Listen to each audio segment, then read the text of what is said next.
एक ही धन्यवाद हम दे रहे हैं OROP पहले का कि हमें समझ में आया कि खेल का है, उसके पहले हमें खेल नहीं समझ में आ रहा। सर आप तमाम जो मतलब खेल है उसकी बात कर रहे हैं, अभी आपने बोला कि जो OROP है वो अफसरों के लिए नहीं है, इससे पहले सारे के सारे जो पूर्व सैनिक थे जिसमें कि अफसर भी शामिल थे, तो आप सभी लोग OROP के लिए जो संघर्ष था वो क्यों कर रहे थे? अगर यह अफसरों के लिए लागू नहीं होता था तो अफसर क्यों शामिल थे? अफसर इसलिए, हमें तो पता नहीं था ना कि ये अफसर बाद में खेल करेंगे पीछे। हमारे को तो ये बोला गया था कि हम जवानों के लिए लड़ रहे हैं, आप आइए, हम जवानों के लिए लड़ रहे हैं और आपको हम 1 रैंक 1 पेंशन देंगे। हमारा जवान 15 साल में रिटायर हो जाता है, सिपाही रिटायर हो जाता है, उसको 2000-3000 रुपये पेंशन मिलती है, वो नहीं काम चला सकता है।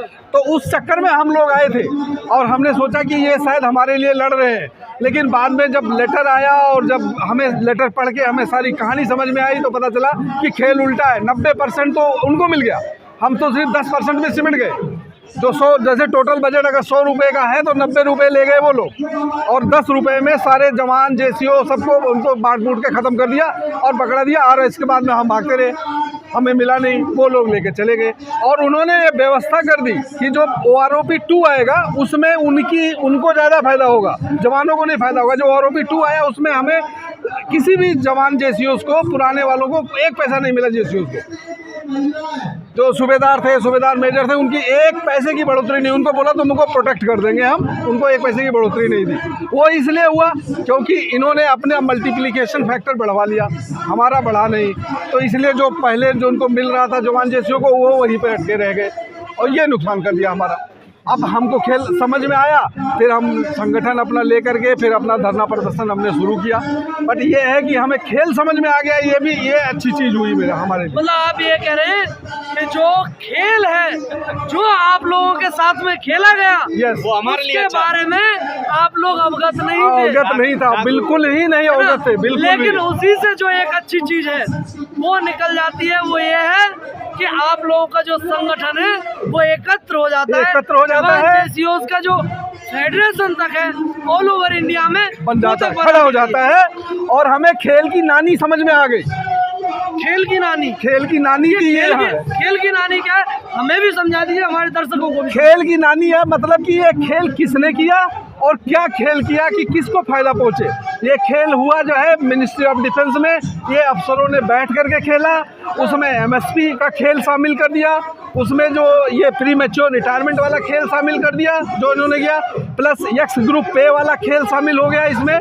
तो हमें पता चल गया कि ये खेल है। और ये इसी कारण जस्टिस नरसिम्हन कमेटी की रिपोर्ट अभी तक पब्लिश नहीं कर रहे हैं। ये सारी चीज़ें हमने जस्टिस नरसिम्हन की कमेटी के सामने रखी थी। हमने खुद दिल्ली कैंट पे हम लोग गए थे, जब उनका प्रेजेंटेशन था मैं खुद गया था वहाँ पे, हमने ये सारी बातें रखी थी। और जस्टिस रेड्डी ने ये बोला था कि सब में ये सारी चीज़ें नोट करेंगे आपकी और ये रिपोर्ट में जाएंगी, ये उन्होंने प्रॉमिस किया था। लेकिन उस रिपोर्ट का आज तक कोई अता पता नहीं है। हमारी सबसे पहली मांग है रिपोर्ट को तो पब्लिश करो, पता तो चले कि हमने जो कहा था वो कैप्चर है कि नहीं, आपको भी पता चले। लेकिन उनको पता है, असल में ना उनको पता है। पता है क्या है, आप ये कह रहे हैं कि कोई रिपोर्ट है उसे वो कर दिया जाए। मैं वापस से आता हूँ, आपकी जो मांगे हैं, आपकी मांगे मानने में बहुत बड़ी दिक्कत है। सरकार के सर में दर्द हो गया है कि करें तो करें क्या। क्या दिक्कत है? सरकार में कोई दिक्कत नहीं है। अरे इतने मोटे पैसे का लेन देन है, आप ये कह रहे कोई दिक्कत नहीं है। अरे मोटा पैसा उनको वो जो है कमीशन वालों को जाता है। जब आपकी अपनी जेब से 2 रुपए निकलते हैं तो जोर पड़ता है। देखो पहली बात तो सरकार में जो पैसा अपने जेब से नहीं दे रही है वो टैक्स पेयर का पैसा है, सरकार का अपना पैसा नहीं है। और हम उसके लिए हम भी टैक्स पे करते हैं, हम भी टैक्स पे कर रहे हैं, तो उनका पैसा नहीं। जोर इसलिए पड़ रहा है कि 90% तो चला जा रहा है अफसरों के पास। हमको तो मिल रहा है चुरखना, हमको तो चुरखना मिला। चुरखना समझते हैं, बचा हुआ जो लास्ट में झड़ा हुआ होता है, झड़ा पला, उसको बोलते हैं चुरखना। तो हमें तो मिला चुरखना। आप ये कह रहे हैं कि हमें वो मिला है लास्ट का चूरखना, जो भी आप बोल रहे हैं चूरखना। लेकिन एक जनरल साहब है, जनरल VK सिंह, उनकी एक 15 सेकंड की एक वीडियो है जो देखा काफी वायरल हो रही है। देखा है, उस वीडियो में उन्होंने क्या कहा है कि 94% जो जवान है उन्हें फायदा हुआ है, अधिकारियों को तो मात्र 6% फायदा हुआ है। आप ये कह रहे हैं कि हमें तो वो मिला है। उनकी बातों पे सीरियस उनको मत लीजिए, क्योंकि वो उसी जनरल है। जनरल साहब अपनी जमात का ही रिफंड करेंगे ना वो।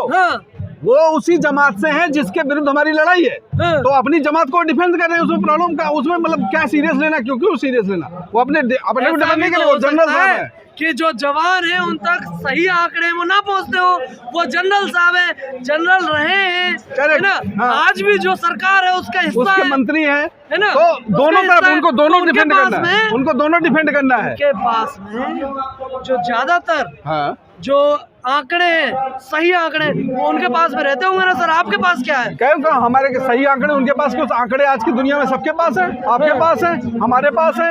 आप कोई भी जा करके देख ले उसमें कि हाँ, अरे जब 1 रैंक 1 पेंशन का लेटर आया तभी क्लियर हो गया था ना कि किसको कितना मिल रहा है। गवर्नमेंट, अगर आपको लगता है कि हमारे तो आंकड़े आप सही जनरल नहीं साहब है, को क्या मैसेज देना चाहेंगे? जनरल साहब को मैसेज देना चाहेंगा कि आप झूठ बोलना बंद कीजिए, आप आइए, हम आपके सामने बहस कर देंगे और आपको प्रूव कर देंगे कि आपको कितना परसेंट मिला, हमको कितना परसेंट मिला। मैंने आपको अभी दिखाया कि 6 पे कमीशन और 7th के कमीशन में अंतर सैलरी में 1200, पहले 400 था, 1200 कर दिया आपने। एमएसपी क्यों आप नहीं बराबर कर रहे हैं बताइए? कारगिल में बैठा खड़ा हो गया, आपको उतना ही खतरा है, कर्नल को भी उतना ही खतरा है, मेजर को भी उतना खतरा है, सूबेदार को भी उतना ही खतरा है, क्यों बराबर नहीं हो रहे? नर्स बैठी हुई है हॉस्पिटल में, नर्स एमएनएस बैठी हुई है, उनको 10,000 क्यों दे रहे हैं? उनको तो कुछ भी खतरा नहीं है। तो आपको एमएसपी इक्वल करने में क्या दिक्कत है?